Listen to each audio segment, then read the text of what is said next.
Thank you, thank you. I'm coming! Ready?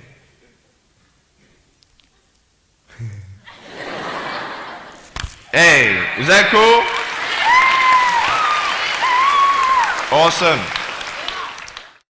I want to talk about like when I started, going to school and stuff, a lot of people put me down, you know what I mean? Like people tease each other. I mean, people come up and say, hey, you're fat, you're fat, you're fat, you're fat, you're fat, you're fat, you're fat, you like, lose some weight, and you're like, you go home and you look at yourself in the mirror and go, I'm fat, right? And so many people tease each other. Oh, you're too short, you're too tall, you look whatever. Different hair and all that. It doesn't matter. See, the thing is, when you're in school, when you're growing up in life, it actually sort of matters to people how you look. And then it matters to you because it matters to others. Why? Why does it matter how you look? Because if they don't like you, then who will? If they don't accept you, then who will? And the fear that we have is that we're going to be alone, that we're not good enough. And we have to change ourselves. And so many people put me down and say, Nick, you look too weird and no one's really your friend and you can't do this and you can't do that. And I couldn't change anything. It's not like just fixing my hair one day and everything's fine. It's not like, just whatever. I couldn't change my circumstance. I couldn't just one day wake up and say, hey, give me arms and legs. I need arms and legs. You know what I mean? Like, I went to a bodybuilder, and said, can you make me some arms and legs? No joking. Bodybuilder, you get it? Right? So this is the thing. I go up to people, can you give me a hand? Just joking. But it was so hard because people put me down. And I started believing that I was not good enough. I started believing that I was a failure. That I'd never ever be somebody who people would like or people would accept. And it was so hard, man. I thought to myself, I can't go on the soccer field like everybody else, and I can't ride my bike, and I can't skateboard, and all these sort of things. And I started getting depressed. I thought, what kind of purpose do I have to live? I mean, are you just here to live to die? I mean, is there not a purpose for me? Is there not a purpose in life? And I had questions and no answers. And I asked my mum and dad, why did this happen? I asked doctors, why did this happen? And they don't know.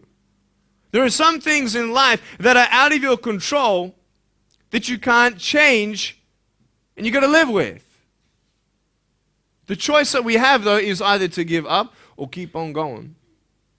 I want to ask you, what are you going to believe? Are you going to believe in yourself? Are you going to believe everybody else's judgment on you? Are you going to believe people when they say that you're a failure? Well, no one really likes you, no one really cares about you. And it's not really to say that, hey, you need someone to come up and say, hey, really, I like you, I care about you. No, it's not that, but it's the fact that people put you down.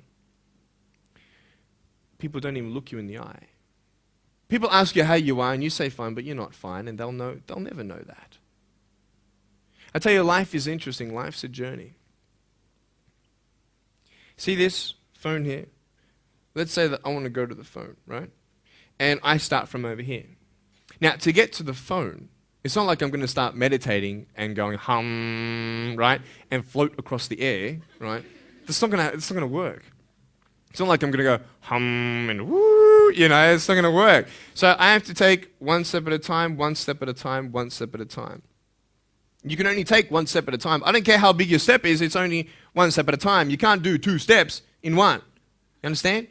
So it's like one step at a time. And you take steps in this direction, you take steps in that direction. You sort of get lost along the way, and sometimes you fall down. Now, to illustrate my point, I'm going to jump off the table, do a back twist, and land on the floor. Okay? Is that cool? Are you ready? Oh, there's a clock there? Okay, can you move the clock for a second, please? Beautiful, beautiful. All right. You ready? So, are you guys ready? Just let me know when you're ready. Are you ready? Okay, ready? 1, 2. I'm joking, man. Are you serious? Just put the clock back there. If I did that, I'll break my arm or something. You know what I mean? But honestly, along the way, you might fall down like this. Ready? Right?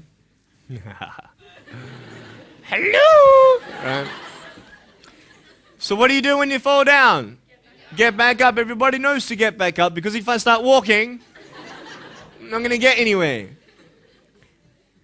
But I tell you, there are some times in life where you fall down and you feel like you don't have the strength to get back up.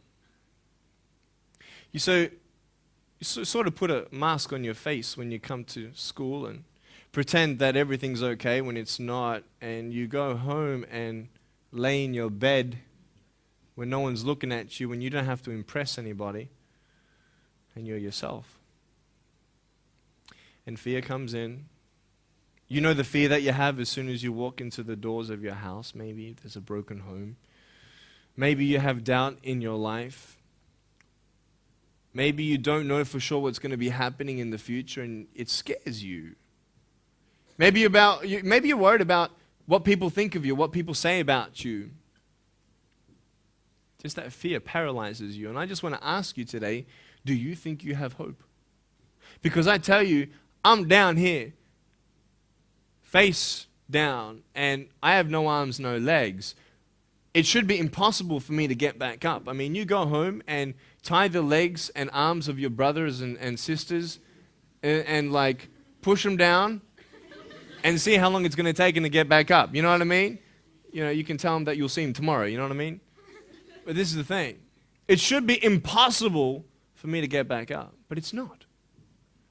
You see, I will try 100 times to get up, and if I fail 100 times, if I fail and I give up, do you think that I'm ever going to get up? No.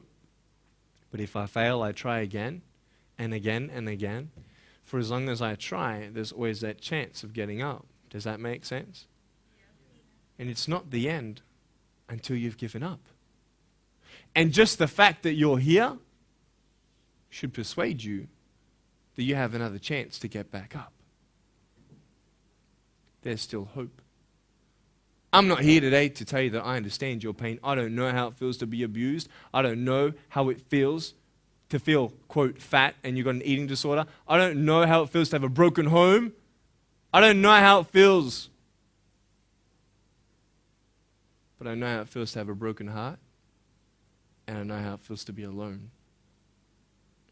And I want you to know that I found my strength in Jesus Christ, and you're going to find your strength in whatever you find it in. But I just want you to know that it's not the end. It matters how you're going to finish. Are you going to finish strong? And you will find that strength to get back up like this.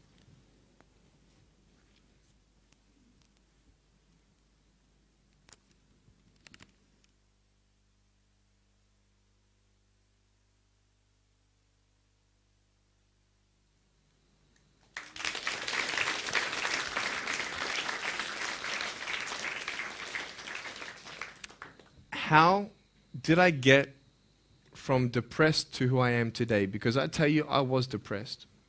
When I was age 8, I used to concentrate on the things I didn't have. I wish I had arms and legs, and I wish I could do this, but what can I do? You see, I have a choice, and that's what I want to talk about today, choices. I can either be angry for not having arms and legs or be thankful for my chicken drumstick. And you see, I can still do a lot of things. At home, I can brush my teeth, comb my hair, get myself ready in the morning. And I'm traveling around the world. It's amazing. But I had to ask myself a couple questions. And the first question was really, who am I? Who am I? I'm Nick Vujicic, but who is that? And it's funny how the friends around you sort of determine who you are. You change yourself. You come to school. And everybody swore around me at high school, so I started swearing. Why? Because it's the cool thing to do. Everybody swears. So I don't want to be left out.